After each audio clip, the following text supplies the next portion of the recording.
MRR Nepal, the online group that tried to change a nation. अहिलेको नेपालको सबैभन्दा इन्फ्लुएन्सिभ online platform, अझ भनौँ युथ नेटवर्क।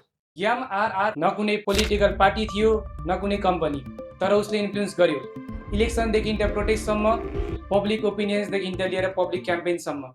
अनि 81 MRR एक दिन गायब हुन पुग्यो। किन त? यो स्टोरी स्टार्ट हुन्छ एक सिम्पल ऱ्यान्डम फेसबुक ग्रुपबाट। MR मेन्स रुम, पछि गएर यही ग्रुप MRR बन्न पुग्यो, मेन्स रुम रिलोडेड। काठमाडौँमा पढ्दै आइरहेका केही कलेज स्टुडेन्टले just for fun, jokes and the random memes. तर यो नर्मल ग्रुप थिएन। इन्ट्री इन्भाइटबाट मात्रै, मेम्बर्स केयरफुल्ली सिलेक्टेड। अनि पछि गएर यही ग्रुप बन्न पुग्यो नेपालको डिजिटल ब्रदरहुड। MRRको रियल पावर पब्लिकले कहिले बुझेन। यो मिम पेज होइन, यो एउटा युथ नेटवर्क हो। Inside MRR there are doctors, engineers, content creators, business owners, सबै एकै प्लेसमा। एक पोस्ट बन्यो भने मिनेटमै भाइरल, एक न्यारेटिभ बन्यो भने देशभर फैलिन्छ। MRRले के बुझ्यो भने एटेन्सन इज पावर। अनलाइन मात्र होइन, MRRको इन्फ्लुएन्स रियल ओनमा पनि देखिन थाल्यो।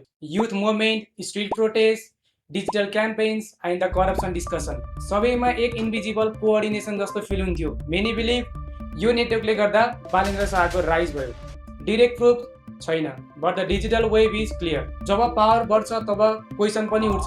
क्रिटिक्सले भने MRR is not just a group, यो एउटा पब्लिक ओपिनियन म्यानिपुलेट गर्न सक्ने सिस्टम हो। त्यसपछि MRRलाई धेरै एलिगेसन्सहरू आउन थाले, spreading political bias or misinformation and the criticism over the offensive humour. अनि MRRलाई लाग्न पुग्यो सबैभन्दा ठुलो झड्का, यो ग्रुप अनलाइन प्लेटफर्मबाट नै डिलिट हुन पुग्यो। Without explanation, years of networks became connectionless. Was it policy violation, political pressure, or the internal issues? No one knows the full truth. तर मेटाले भन्यो MRR ग्रुप फेसबुकको कम्युनिटी गाइडलाइनको एजेन्सीमा थियो, जसले गर्दा यो ग्रुप डिलिट हुन पुग्यो। तर यो स्टोरी यहीँ सकिँदैन। यो जस्ट एउटा ऱ्यान्डम फेसबुक ग्रुप थिएन, यो त नेपालको डिजिटल ब्रदरहुड थियो। MRR मरेको थिएन, यो त MRRको एउटा राइजको पार्ट थियो। डिलिट भएको 9 दिनपछि MRR फेरि चेन्ज भएर आयो। 9 दिनसम्म गुमनाम रहेको यो group same brotherhood but different पर्सपेक्टिभका साथ फेरि सोसल मिडियामा राइज हुन थाल्यो।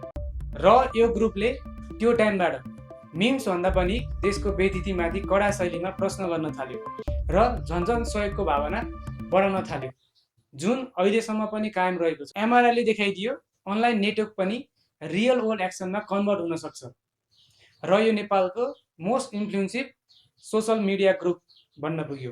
इन्ट्रेस्टिङ कुरा त के भने MRRको टाइम सँगसँगै भाइब पनि चेन्ज हुन थाल्यो।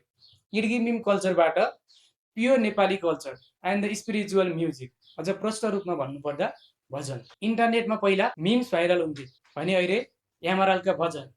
अहिले MRRका मेम्बर्सहरूले आफ्नो आफ्नो ठाउँबाट भजन प्रमोट गर्दै आइरहेका छन्। र रिसेन्टली मैले पनि भिघ्नास्थल कमलटुडामा रहेको तालबरा क्षेत्रमा MRR पोखराले प्रस्तुत गरेको भजन सुन्ने मौका पाएको थिएँ, जुन भजनमा सबै उमेर समूहका भक्तजनहरूको उपस्थित थियो।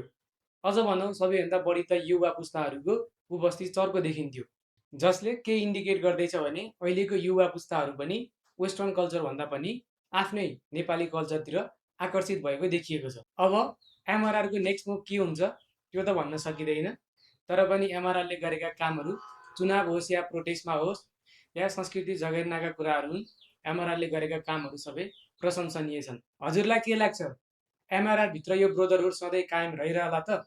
के यो ब्रदरहुड एउटा लेगेसी बन्ला र हाम्रो नेपाली भजन कल्चर MRRको थ्रुबाट भजन इन्डस्ट्रीमा कन्भर्ट होला त? Let me know in the comment.